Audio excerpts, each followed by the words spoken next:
ಹೇಳಲಾಗುತ್ತಿತ್ತು, ಇದು ಈಗ smart city ಆಗುತ್ತಿದೆ.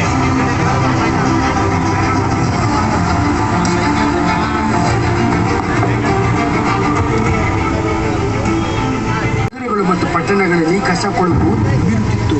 ಇಂದು ಅಮೃತ್ ತನ್ನ ಕೈಗಳಿಂದ ಅವುಗಳನ್ನು ಪುನರುಜ್ಜೀವಿತಗೊಳಿಸುತ್ತಿದ್ದಾನೆ. ಆರಂಭವಾಗಿದೆ.